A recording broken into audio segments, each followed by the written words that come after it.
Just a quick note before we begin, this episode does have mentions of suicide. If you are having thoughts of suicide or self-harm, you can call the Suicide and Crisis Hotline at 988 or visit 988lifeline.org. For LGBTQ+ specific support, visit thetrevorproject.org or call 1-866-488-7386.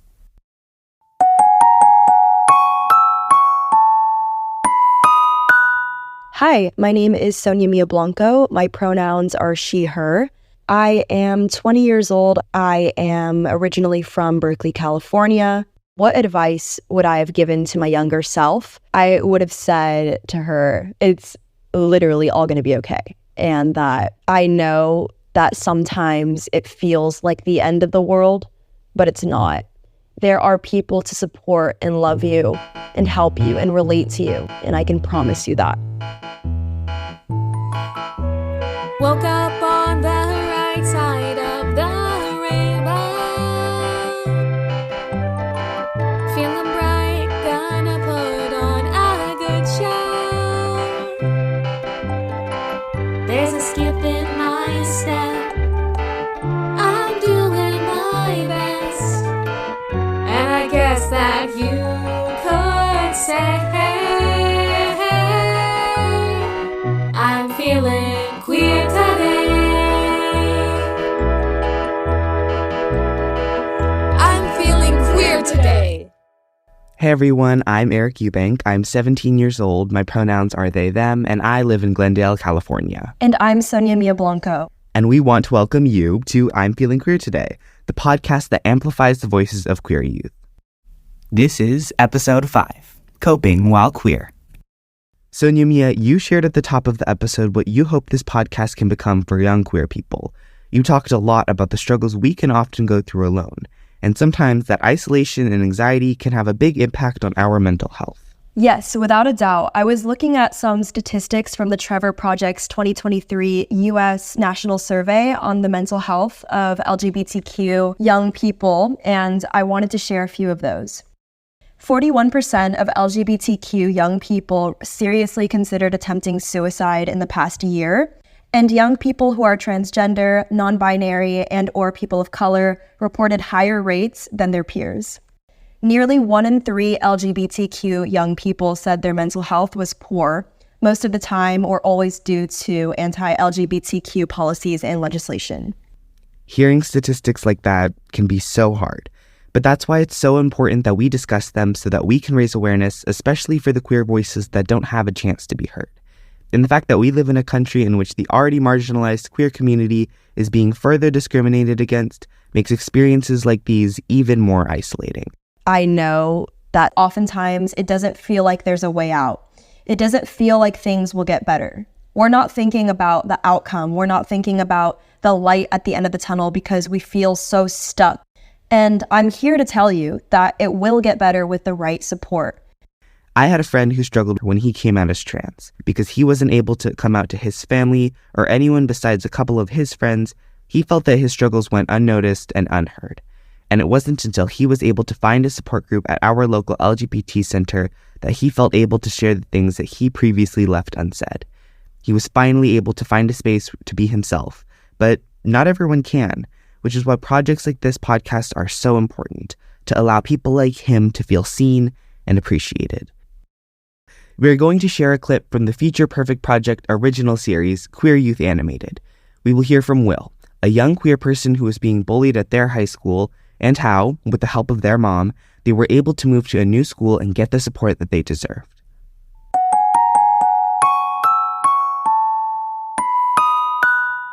I'm Will, 17. I use he, him, or they, them pronouns. I live in Minneapolis, and I'm bi. Having to hide part of yourself for so long really makes you appreciate when you don't have to hide it. The summer before my sophomore year of high school, I was talking with my mom, and she was like, your sister is graduating. Is there anything that you would want to do differently when it's just us at the house? And I started thinking about the places that I would want to go, and I knew that I wanted to be in a city because I wanted to be somewhere where there were people like me because I had never experienced that before. Like in the time that I lived in Lafarge, Wisconsin, I heard the F slur every single day, like every day. And there would never be any kind of like retribution for that. Like people would say it in front of the teachers and the teachers would laugh. I constantly felt like I had to hide. And even if I was like talking with the other queer kids, we could never openly discuss what it was like for us. Coming to Minneapolis was so important. We went on a tour of South, my high school. And like from the moment that I stepped in, I was like, oh, this is my home. This is where I should be. The connections and relationships that I'm building are going to be with me for the rest of my life. Everyone should be allowed to express who they are without fear of retaliation. For a long time, for me, identity meant something that was not right within myself and something that I couldn't actually show. Now I exist as openly as I can because I don't want to go back.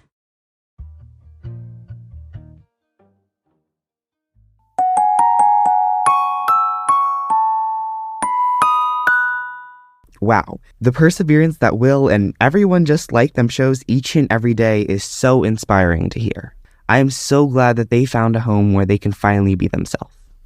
Hearing Will's story really goes to show how even just a little bit of support can go such a long way. I think that's just really important to know that there are so many people in this world. And at the end of the day, many of the experiences you're going through may not be as unique as you think. So, Sonyamia, you sat down in this past year to have a candid conversation with your BFF Cindy about different struggles you have both faced with your mental health, including being diagnosed with borderline personality disorder and Cindy with generalized anxiety disorder. Let's take a listen to that interview now.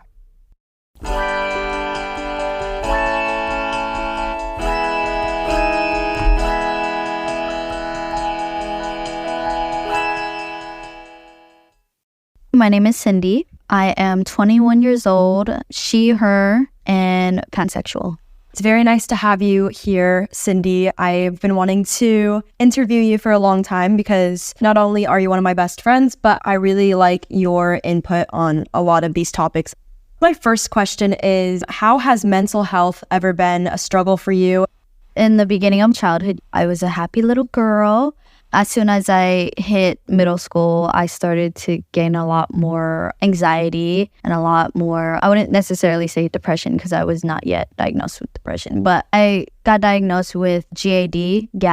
It's generalized anxiety disorder, as well as depression. The interesting thing about GAD is the exact cause of it is not fully understood. It's likely that it's a combination of multiple factors. And from what research has shown, GAD may include genes that you've inherited from your parents. So you may have a history of stressful or traumatic experiences. What GAD gets compared to a lot of the time is symptoms similar to panic disorder or obsessive compulsive disorder. These symptoms include constant worry, restlessness, and a trouble with concentration. Have you ever been able to have a friend or someone in your life who has ever been able to relate to your mental health challenges and barriers? I would say almost every single family member, meaning my sisters and my mom, have depression, 100%. It can be a genetic thing where, family, it gets passed on genetically. With you, you have borderline personality disorder, and we didn't know this until recently, like I would say last year. I had to kind of work around that and study it. I would look up some stuff about it, and I would be like, oh, this makes sense. This is why she's acting like this. And so for me, although it's very different, we still have some sort of understanding of how we feel emotionally when we go through certain things. Because you feel that depression sometimes. You get to that point, and that's understanding what I'm feeling throughout a lot of my days. Last year, over the summer, I did get diagnosed with BPD. At first, that was super scary to me. And I was like, oh God, I don't want people to know that I have this. I think I'm going to get judged immediately right off the bat. There's about 9 symptoms of BPD, and many of those symptoms include fear of abandonment, unstable relationships, unclear or shifting self-image, impulsive, self-destructive behaviors, chronic feelings of emptiness, and explosive anger. Everyone who has BPD is very different because some of these symptoms may be very minor and then other of these symptoms may be more distinct. For me personally, I have a fear of abandonment, and that can also be based on past experiences. So I did have a pattern of impulsive behaviors in the past. In the moment, I'm not really thinking, and then afterwards I feel horrible, I feel guilty. Subconsciously, we're like, oh my God, we're gonna drive more people away. Everyone has different ways of coping with BPD. Honestly, therapy has saved me in many, many ways. Because of therapy, I've become more aware of what my triggers are, how to deal with them, how to take a step back. I do believe that I've gone through a huge period of growth. And I think that's also just me taking a step back from romantic relationships and just really focusing fully on myself. Final question. How has your mental health affected your romantic relationships? You know, when I'm going through depression, I don't want to talk to anybody. I've been in a place where I would not talk to you for like a whole month. It's basically that same concept within relationships. I would shut down completely and I would stop talking to them, and it would cause a lot of issues because obviously they want to talk to me. It is hard for me to talk about, especially when within a new relationship. In terms of navigating that, I think it would be building trust. I tried my best to communicate as well as I can when I can. I truly believe that taking time for yourself, learning how to fully, genuinely love yourself, spending time with yourself, that's so important. And yes, that's why therapy is really important, because it makes you realize and makes your mind open to certain actions. And why do you do this? It is all about understanding yourself for sure. Thank you so much, Cindy, for being here and talking about all of this. This is something I feel very, very deeply about. Mental health and relationships and all of that. It's just so important, and we don't talk about it enough. So thank you so much for being so open and expressing everything. Yes, of course. Thank you for having me.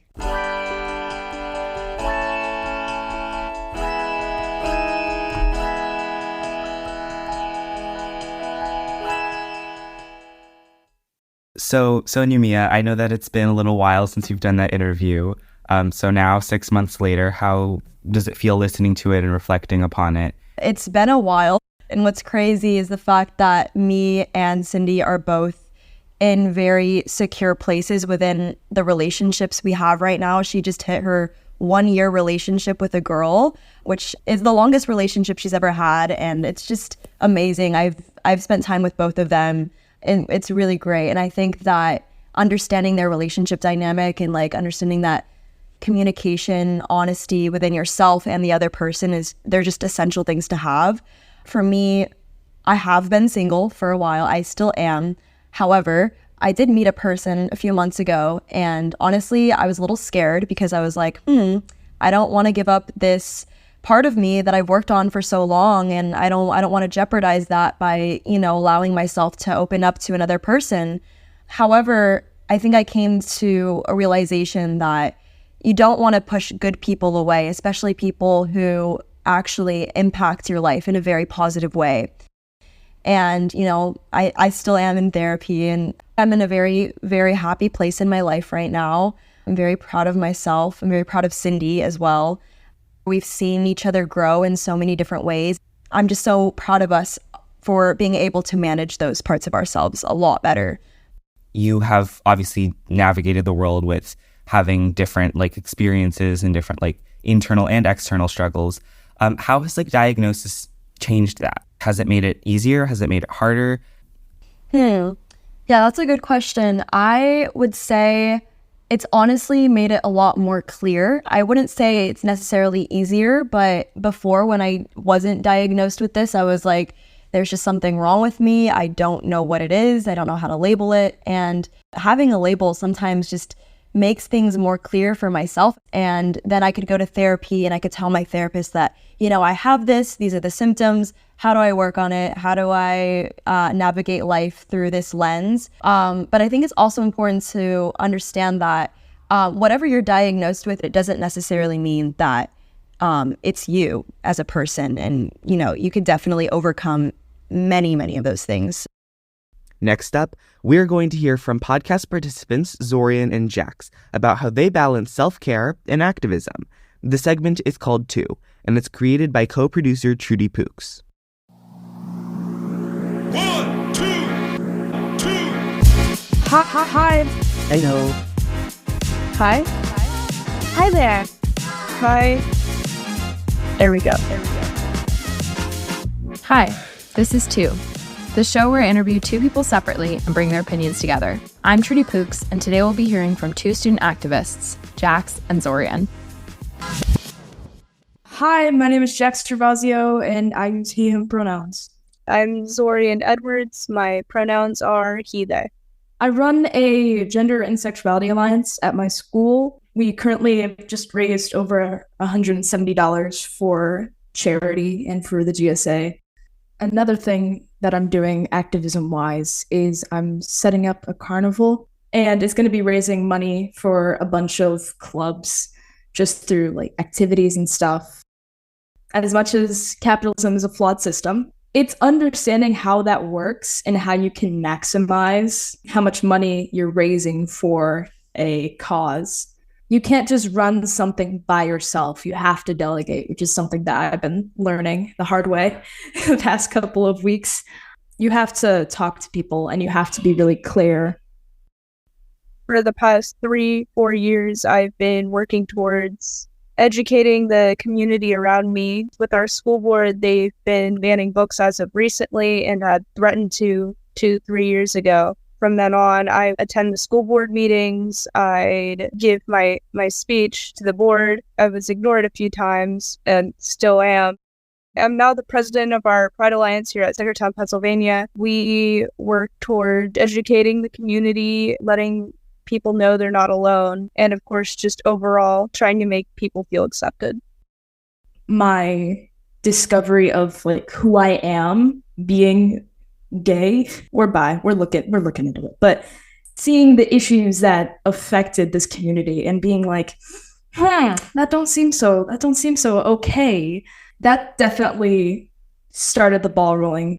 But what really put the fuel in the rocket engine, as my dad would say, is this GSA leadership role got passed on to me from somebody who I see as my older brother because they graduated, went to Appalachian State in North Carolina.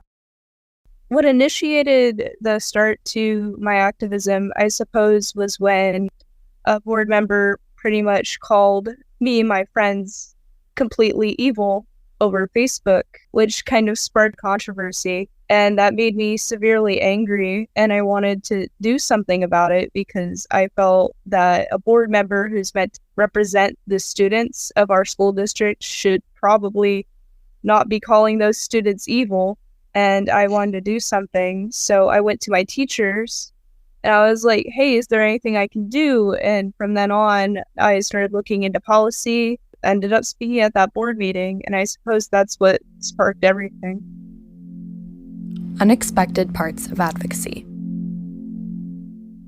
Often when you think of activism, you think of someone who's standing up for what's right, something that they believe in. But there is such things as advocating for something and then realizing you're wrong. And I feel like that's something we don't talk about often enough.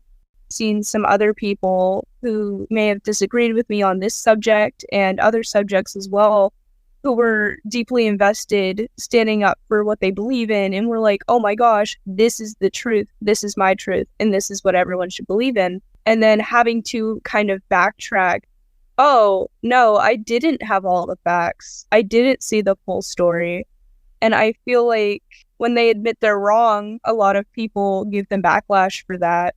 And I feel like that's something we don't talk enough about when talking about activism overall. The pushback.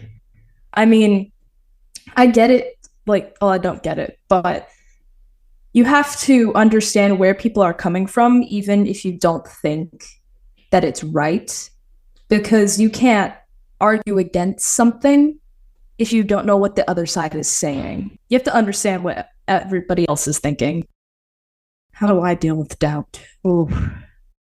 I heard a quote a while ago. Don't compare yourself exponentially to somebody who has years more experience than you, compare yourself linearly. Who are people that are on your level, and then compare yourself to them? Because if you compare yourself exponentially, you're never going to get anywhere, because you're going to like keep looking at yourself like, hey, I could be so much better. Oh, I could do this, this, and this. When in reality, you're exhausted. Now, I drink a lot of tea. It's my version of self-care.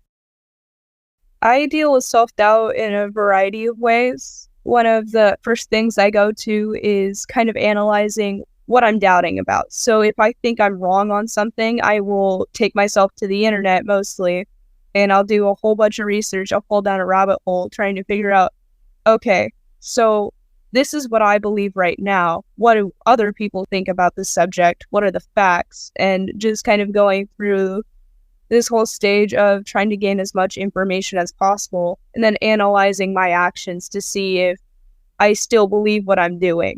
Once you have all the facts laid out in front of you, it's easy to go, oh, well, these are obviously biased, or completely deny them. But often I'll take 2-3 days trying to figure out, is this really what I want to be doing?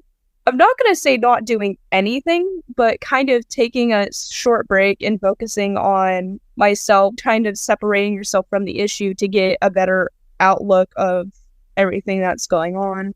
Another thing you can do is talk to those around you. I'm not necessarily a social person, so going around and talking to a bunch of people at once is a little hard, but often I'll do that through email or even like over the phone. Communicating with people who disagree with you or have a different point of view overall is a very good thing to do when you're dealing with doubt. Young people are so important, and I know I sound super old saying that. Seeing what younger people think of the world around them is so important, because then eventually they're going to be in power. I find it futile for people in older generations to say like, oh, they're just young, they don't know what the world is. And sometimes that's true, but other times, especially with student activists who are well versed in issues and stuff, it's gonna happen eventually. I don't see why we shouldn't support student activism in the school. The school is just like a mini society, pretty much. It's a reflection of the society you're in. I'm really lucky the school I go to is super diverse and represents my county super well. But even then, we don't have everybody. That's impossible. Well, it's improbable. I feel pretty confident in what I'm doing right now, because this in particular is a subject I've been dealing with like 3 to 4 years now. I've done a lot of research. I've talked to so many people, not just in the state of Pennsylvania, but nationally, about what's happening here in this very small town in Pennsylvania. I'm confident, brave, and I'm here to stay. Take time for yourself. Lord have mercy, take time for yourself. I've run on the principle of if I still have something left in the tank, I can still drive. But no, you can't be running on fumes, because then you're not going to give anything good. Many people say that you have to be confident, you have to know what you're doing in order to advocate for something. And that is true to an extent. When you first start off, you look at all of those great activists that you hear about in storybooks and history, and you're like, wow, I wish I could be like them, but I'm not that brave, I'm not that confident, and oftentimes there's even an age barrier. Like me in particular, I'm 17. I started this when I was 14, 15-ish. Best advice I can give is trying to get over that imposter syndrome to start off. Because once you start something, then you kind of either have to keep it up or just stop. This was Two with Jax Gervasio and Zorian Edwards. I'm Trudy Poux. Thanks for listening.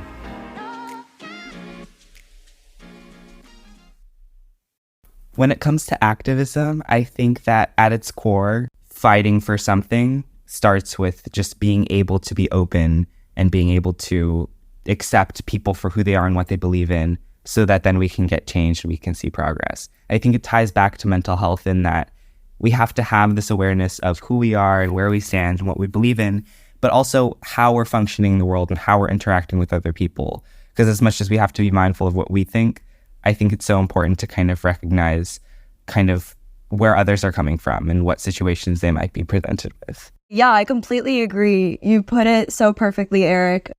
I went to this school called Berkeley High School, and, at this high school, we were very known to go on a lot of walkouts and raise awareness of activism in so many different areas. And I think that's something I noticed from my time there was the fact that not everyone agreed with each other. And we have to, it was something I heard from, I believe it was Jax mentioned in there, that even if we don't agree with the other side, we have to understand where their argument is coming from so we have something to respond to. And it doesn't necessarily have to be a conflict. Take time, sit down, write out your thoughts. It could literally just be a sit-down conversation. It's so important to take that step back and understand, how is what you're going to say affect this person? Just having that awareness, having that thought put behind everything that you do and everything you say for other people and for other perspectives, but also for yourself. Yeah. It's a really important concept to understand within every area of mental health, activism, sexuality, gender identity. All of that just comes down to awareness and understanding. I think it's so important to know that you should honor your feelings.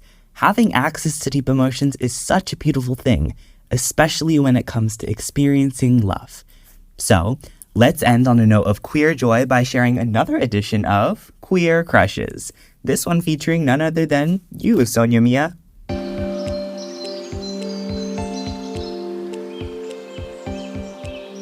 My first crush was in 7th grade.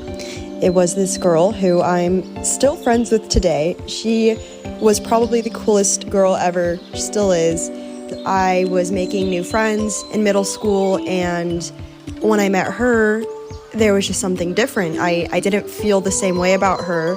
I had memorized her perfume, her scent. I had her over for play dates and stuff, and I was obsessed with the feeling that I had because it felt so wholesome and so pure. Like, I know she sees me as a friend, but I don't feel like I want her to be my friend. And that was a really confusing, scary feeling for me.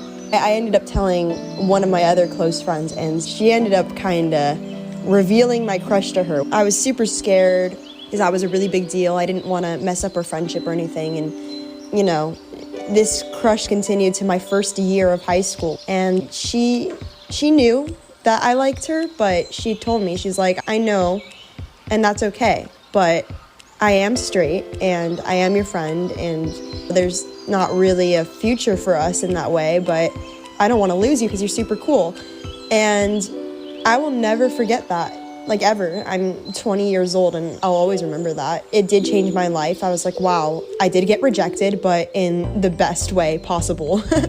My first queer love was at the end of high school. I just cannot take my eyes off of her. She was so beautiful. I had no idea what her sexuality was, but her style was immaculate. I was pretty dorky around her. I finally built up the courage to ask if she wanted to hang out. And over time, we never really even established what our sexuality was, but we kept hanging out over and over again, and we kissed one night, and we dated for quite a while after that. I'm really happy she was my first love. That is a distant memory, is precious and something to hold on to for a long time.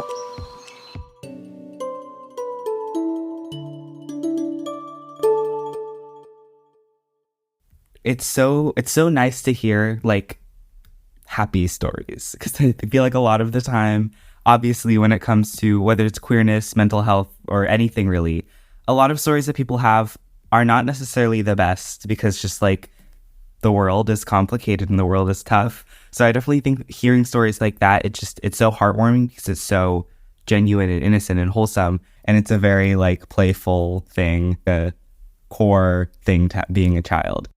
Hearing it back, I mean, yeah, like, I think it's funny because something I noticed even listening to that was the fact that I mentioned, like, they were so beautiful, and, like, I smelled her perfume, and I was like, oh my god, that's so little Sonyamia speaking, because now, like, when I'm actually, talking to other women and, like, I'm interested in them, I'm like, okay, honey, you may be pretty, but, like, let's get to know the deeper layers of who you are, because That is so important.